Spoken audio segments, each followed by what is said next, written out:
আসসালামু আলাইকুম, this is নশাদুজ্জামান Sourav. আশা করি সবাই ভালো আছেন। আজকে আপনাদেরকে পার্ট 6-এ স্বাগতম জানাচ্ছি। আজকে আমরা রিলেজেন্সের ল নিয়ে কথা বলবো। এর আগে প্রিভিয়াস ভিডিওতে আমরা উইন্ডস ডিসপ্লেসমেন্ট ল নিয়ে কথা বলছিলাম। সো এটার মাধ্যমে আমরা কি বুঝি, যত বেশি আমরা টেম্পারেচারটাকে বাড়াবো, হ্যাঁ, তার যে ওয়েভ লেন্থটা হবে ওইটা সবসময় কোন দিকে শিফট করবে, তরঙ্গ দৈর্ঘ্য যেদিকে কম ওই দিকে শিফট করবে। তো সেক্ষেত্রে আমরা এইটার উপরে ভিত্তি করে আমরা একটা প্রেডিকশন দিতে পারি, যেটা আমি লাস্ট ভিডিওতে বলি না, এই ভিডিওটা ওইটা দিয়ে শুরু করতেছি। আমরা জানি যে বিভিন্ন কালারের নক্ষত্র আমরা জানি, বা আমরা ইনফরমেশন শুনে থাকছি যে একটা একটা নক্ষত্র পাওয়া গেছে ব্লু কালার, একটা অরেঞ্জ কালার, বা একটা রেড কালারের আছে, বা ব্যাটেল জিউস নাম শুনছি, ওটা হচ্ছে অরেঞ্জ কালার। রেড কালার আমাদের ইয়েলো কালারের আমরা সূর্যকে চিন্তা করে থাকি, বা সাদা চিন্তা করে থাকি। এই যে কালার, হ্যাঁ, টেম্পারেচার দিয়ে কালার দিয়ে আমরা টেম্পারেচার কীভাবে প্রেডিক্ট করতে পারি ব্যাপারটা আমরা বুঝি। ঠিক আছে, এটা আসলে এখান থেকে যে যার টেম্পারেচার বেশি হবে তার ওয়েভলেন্থটা তত কম হবে। তো কম ওয়েভলেন্থ কারা আছে?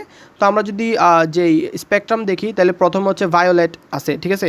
তো ভায়োলেটের পরে আমরা কাকে পাই? ব্লু পাই। এভাবে আস্তে আস্তে ইয়েলো, এখানে গ্রিন, এরপরে এই সবার লাস্টে পাই কে রেডকে পাই সবার লাস্টে, বা রেড যে আলোটা পাই ওটার যে তরঙ্গ দৈর্ঘ্য ওটা সবচেয়ে বেশি হয়, আর যে ভায়োলেট ওটার তরঙ্গ দৈর্ঘ্য সবচেয়ে কম। তাহলে আমরা এমন একটা নক্ষত্র খুঁজে পাইলাম যার টেম্পারেচার অনেক বেশি। এরকম যদি একটা ইনফরমেশন থাকে তাহলে আমরা কি ধরতে পারি? তাহলে আমরা বলতে পারি যে এটা এই দিকের কোনো একটা কি কালারের হবে, অর্থাৎ একটা ব্লু হইতে পারে, অথবা কী হতে পারে, ভায়োলেট হতে পারে, বা এই পাশের বাম পাশের কোনো একটা কালারের হবে যদি টেম্পারেচার অনেক বেশি পাই। ধরলাম এটা থেকে কম একটা টেম্পারেচার পাইলাম, অর্থাৎ T1 থেকে T2 হচ্ছে একটু কম। সেক্ষেত্রে এটা যদি ব্লু লাইটের হয় বা ব্লু কালারের হয়, তাহলে এই যে T2 টেম্পারেচারের যেটা পাইলাম ওটা অবশ্যই ব্লু হবে না, বা অবশ্যই সে ভায়োলেট হবে না, কারণ সে মাস্ট বি তার ডান পাশেরটা হবে, অর্থাৎ সে গ্রিন হইতে পারে অথবা ইয়েলো হইতে পারে, কিন্তু সে ভায়োলেট হবে না। অর্থাৎ আমরা তাপমাত্রা দিয়ে কিন্তু কালার প্রেডিক্ট করতে পারি। এই ব্যাপারটা আমরা উইন্ড ডিসপ্লেসমেন্ট ল থেকে পারি, ঠিক আছে, উইন্ডসের ডিসপ্লেসমেন্ট ল থেকে পারি। সো এখন আমরা আলোচনা করবো রিলে জিন্সের ইকুয়েশন বা রিলে জিন্সের ল নিয়ে। সো এটা আমরা এত গভীরে জিনিসপত্র আলোচনা করবো না, আমরা জাস্ট মেন কজটা জানবো যে সে আসলে কি পারছিল, যেই ব্ল্যাক বডি রেডিয়েশন স্পেকট্রামকে ব্যাখ্যা করতে কি পারছে, ওই ব্যাপারটা আমরা একটু দেখবো আর কি, এবং কীভাবে সে চিন্তাটা করছিল ওইটাও একটু দেখবো। তাহলে রিলে জিন্স তাদের যেই লটা ওইটা ইস্টাবলিশ করছিল আসলে ক্লাসিক্যাল ফিজিক্সের রুলের উপর ভিত্তি করে, ক্লাসিক্যাল মেকানিক্স বা ক্লাসিক্যাল ফিজিক্সের রুলের উপর ভিত্তি করে। সো তারা ইউজ করছিল শক্তির সমবিভাজন নীতি বা ইকুইপার্টিশন অফ এনার্জি, ঠিক আছে। তারা ব্যবহার করছিল কি? Equipartition of energy law. তো এটার মতে কি জানি আমরা, energy corresponding to each degree of function is half KT. অর্থাৎ যদি এখানে আমাদের কাছে একটা ধরো এখানে একটা পার্টিকেল আছে যেটা অসিলেট করতেছে উপরে নিচে, তাহলে এটার ক্ষেত্রে আমাদের এনার্জি কি হবে, মানে ডিগ্রি অফ ফ্রিডম অনুসারে এটার এনার্জি কী হওয়ার কথা? হাফ কেটি হবে, ঠিক আছে। এটা আমরা ক্লাসিক্যাল মেকানিক্স থেকে জানি। এবং এই যে পার্টিকেলটা আছে, হ্যাঁ, এটা যদি ঘুরে বা রোটেট করে সেক্ষেত্রেও তার এনার্জিটা হবে হাফ কেটি। এবং এই যে পার্টিকুলার যদি আসলে এভাবে করে করে কী করা যায়, সামার সল্ট করে করে যায়, বা এভাবে করে যাচ্ছে সামনের দিকে, তাইলেও সেক্ষেত্রে তার হাফ কেটি এনার্জি হবে, এটা আমরা জানি, ঠিক আছে। সো এই থিঙ্কিংটার উপর ভিত্তি করে কি রিলেজেন্স তার লটা দিয়েছিল। এটা খুব চিন্তা করতে হবে যে এখানে মুভমেন্টের ওপর এনার্জির কোনো পরিবর্তন হচ্ছে না, মানে মুভমেন্ট এবং এনার্জি এটা কিন্তু সেম, অর্থাৎ মুভমেন্ট যেই রকমই মুভমেন্ট হোক না কেন এনার্জি সবসময় কী থাকবে? সেম থাকতেছে, হাফ কেটি করে করে থাকতেছে, ঠিক আছে। এই ব্যাপারটা আমরা ক্লাসিক্যাল মেকানিক্সের ভিত্তিতে বুঝে থাকি, ঠিক আছে। সো এবার আমরা একটা সোর্স থেকে একটা ব্ল্যাক বডি রেডিয়েশন হিসাব করবো। ধরো আমাদের কাছে একটা সোর্স আছে, এটা একটা সোর্স, এই সোর্স থেকে আমরা এখান থেকে ব্ল্যাক বডি রেডিয়েশন পাচ্ছি, এভাবে করে করে ব্ল্যাক বডি রেডিয়েশন পাচ্ছি, ঠিক আছে। সো এটা হচ্ছে ব্ল্যাক বডি রেডিয়েশন একটা সোর্স থেকে। এখন আমরা এটাকে চিন্তা করার জন্য একটা মোড চিন্তা করবো, এটা একটা ঘর চিন্তা করবো, ঠিক আছে। এই একটা ঘরের মধ্যে বা একটা মোডের মধ্যে এটা হচ্ছে ওয়ান মোড বা মোড ওয়ান এটা বলতে পারি। সো এখানে যদি এখান থেকে একটা অংশ কেটে নিই, তাহলে আমরা এই একটা ঘরে যদি একটা পিক থাকতে পারে, তাহলে তার এনার্জি হবে হাফ কেটি, যেখানে তরঙ্গ দৈর্ঘ্যটা হচ্ছে খুবই ছোট বা খুবই বড়, ঠিক আছে। এবার যদি আমরা এই সেম মোড নিই, অর্থাৎ মোড টু মোড, যেখানে মোড সেম থাকবে, অর্থাৎ এখানে কিন্তু আমি একটু বড় করে ফেলছি, মোডটা সেম থাকবে, মোড যতটুকু জায়গা দখল করবে এখানেও ততটুকু জায়গা দখল করবে, ঠিক আছে। এটা আর এটা সেম, তাহলে সেক্ষেত্রে এটা যদি সেম থাকে, এখানে আমরা যদি দুইটা পিক নিই, এভাবে দুইটা পিক যদি নিই, সেক্ষেত্রে সেকেন্ড মোডের ক্ষেত্রে শক্তি কী হবে? অবশ্যই বেড়ে যাবে, যেহেতু মোড কি হবে বেশি, সেক্ষেত্রে আমাদের কি তরঙ্গ দৈর্ঘ্যটা কম। এখানে যদি 1 হয়, এখানে যদি 2 হয়, তাহলে আমরা জানি 1 ইজ গ্রেটার দেন 2 ল্যামডা 2। তাহলে এখানে দ্বিতীয় মোডের ক্ষেত্রে আমাদের কি পাবো শক্তি, 2 ইন্টু হাফ কেটি শক্তি পাবো। তাহলে এখান থেকে শুধুমাত্র কেটি। পরবর্তী সেম মোড নিব, এই যে একটা বাক্স নিলাম, সেম মোড, এটা সমান। তাহলে এখানে যদি 3টা আটাইতে পারি, আমরা যদি 3টা এভাবে করে যদি 3টা মোড 3, এখানে যদি 3টা পিক আটাইতে পারি, সেক্ষেত্রে তার এনার্জিটা কী হবে, বাড়বে, 3 ইন্টু হাফ কেটি হবে। তাহলে এই ব্যাপারটা দেখা, এখানে যদি 3 হয় তাহলে 3টা কিন্তু কি আরও কি ছোটো, এটা থেকে আরও ছোটো, 3টা আরও ছোটো, এবং এনার্জিটা এখানে পাবো 3/2 কেটি। তাহলে এই ব্যাপারটা যদি আমরা একটু ব্যাখ্যা করি, এগুলো আসলে আমরা আদর্শ গ্যাস একটা চ্যাপ্টার ছিল এইচএসসি, তো ওখানে আমরা শক্তি সমবিভাজন নীতি, এরপর স্বাধীনতার মাত্রা, এগুলো পড়লে আমরা এই ব্যাপারগুলো আসলে কি জানতে পারবো একটু ডিটেলে আর কি। যেহেতু এগুলো ক্লাসিক্যাল মেকানিক্সের জিনিস, এগুলো আমি এত ডিটেলে আলোচনা করতেছি না। সো এই যে মোডের হিসাবগুলো থেকে আমরা কি পাইলাম, আমাদের এই যে যখন আমাদের এই তরঙ্গ দৈর্ঘ্যটা লেস হবে, অর্থাৎ একটা বাক্সে একটা আটাইলাম, 2টা আটাইলাম, 3টা, একটাতে বড় হবে, 2টা আটাইলে এটা আরেকটু ছোটো হবে, 3টা আটাইলে আরও ছোটো হবে। তো তরঙ্গ দৈর্ঘ্য যত ছোটো হবে এনার্জি তত কিন্তু বাড়তেছে। সো প্রথমটাতে হাফ কেটি ছিল, পরবর্তীতে কেটি, তারপর 3/2 কেটি, তাহলে এনার্জি কিন্তু বাড়তেছিল যেখানে তরঙ্গ দৈর্ঘ্য কমতেছিল। ঠিক আছে, এই ব্যাপারটা। ঠিক আছে, তাহলে এখানে আমরা যদি এই ব্যাপারটা হিসাব করি, তখন আমরা একটা কথা বলতে পারি যে wavelength will shorter when the energy is greater. তাহলে যখন এনার্জি বড়, ওখানে ওয়েভলেন্থ শর্ট হবে। তাহলে আমরা এখানে লিখতে পারি কি, wavelength will be shorter when energy is greater. যখন এনার্জি বড় হবে তখন আমাদের কি, এনার্জি বেশি হবে, তখন ওয়েভলেন্থটা কী হবে, শর্ট হবে বা ছোট হবে। ঠিক আছে, এই ব্যাপারটা আমরা এখান থেকে বলতে পারি।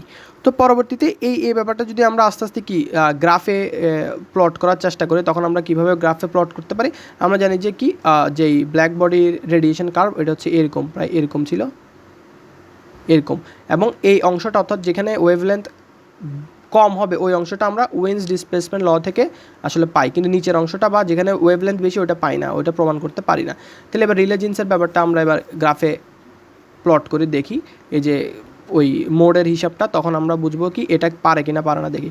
তো যেখানে ওয়েভলেন্থ কম ওখানে মোড বা শক্তি কি হবে, যেখানে ওয়েভলেন্থ কম হবে, ঠিক আছে, ওখানে মোডের বা শক্তির বেশি হবে। তাহলে প্রথমে আমরা এখানে এই অংশটাতে হিসাব করি। এই অংশটাতে যদি আমরা প্রথম মোড নিই, ফার্স্ট মোডটা হিসাব করি, তো ফার্স্ট মোডে আমরা কি জানি, তরঙ্গ দৈর্ঘ্য 1 নিই। ঠিক আছে, যেখানে আমরা জানি প্রথম মোড তরঙ্গ দৈর্ঘ্য যদি এভাবে হয়, ঠিক আছে, এটাতে হবে দ্বিতীয় মোড, এখানে হবে মোড 2, সেকেন্ড মোড, যেখানে আমরা জানি ল্যামডা 2। তো আমরা জানি কি, যেখানে তরঙ্গ দৈর্ঘ্য 1-এ সবচেয়ে কি বড় ছিল এবং 2-তে ছিল সবচেয়ে আরেকটু ছোট ছিল, মানে এই ব্যাপারটা এইভাবে যে আমি আরেকবার একটু বলি, একটা মোডে একটা ছিল, ঠিক আছে, এটা ছিল 1 মোড। এবার এভাবে ছিল দুইটা ছিল, যেখানে 2 মোড। এটা আস্তে আস্তে হিসাব করলে বুঝতে পারবেন, একটু কমপ্লিকেটেড লাগবে।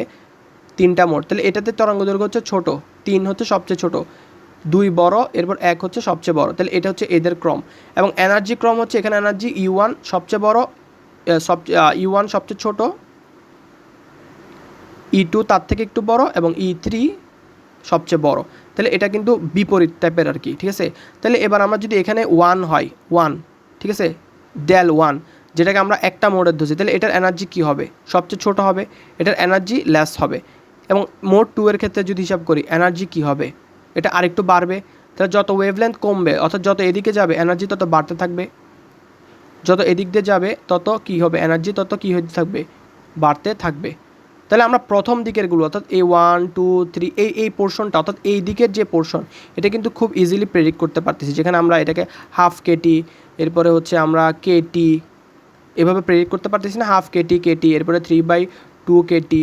তাহলে এই যে প্রথম দিকের অংশগুলো, এটা কিন্তু আস্তে আস্তে কী করা যাচ্ছে, প্রেডিক্ট করা যাচ্ছে প্রথম দিকে, যেখানে তরঙ্গ দৈর্ঘ্য কি বেশি, তাহলে ওই জায়গায় প্রেডিক্ট করতে পারছি। যেখানে তরঙ্গ দৈর্ঘ্য কম, যত উপরে উঠবো ওখানে কি শক্তি কি ইনর্মাস অ্যামাউন্ট অফ শক্তি দেখাচ্ছে না, অনেক বেশি পরিমাণ শক্তি দেখাচ্ছে না, তাহলে শক্তি বাড়ে যাচ্ছে। এই উপরের পোর্শনটা যেখানে তরঙ্গ দৈর্ঘ্য কম, ওখানে শক্তি বেড়ে যাচ্ছে।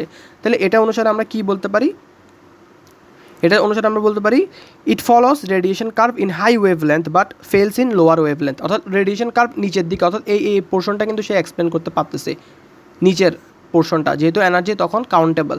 যখন এনার্জি উপরে ওয়েভলেন্থ উপরে উঠতেছে, অর্থাৎ যত ছোট হচ্ছে তখন আমরা জানি এনার্জি বাড়বে, এনার্জি অনেক বেশি বেড়ে যাচ্ছে, অর্থাৎ এটা এই যে বড়, অর্থাৎ এই উপরের লেভেল, অর্থাৎ কি যেখানে ছোট ওয়েভলেন্থ ওখানে এনার্জি প্রেডিকশন অনেক অনেক বেশি হাই, অনেক হাইলি এনার্জি প্রেডিক্ট করতেছে এই রেঞ্জে, বড় রেঞ্জে, বা এটাকে আমরা বলতে পারি আলট্রা ভায়োলেট রেঞ্জ। আলট্রা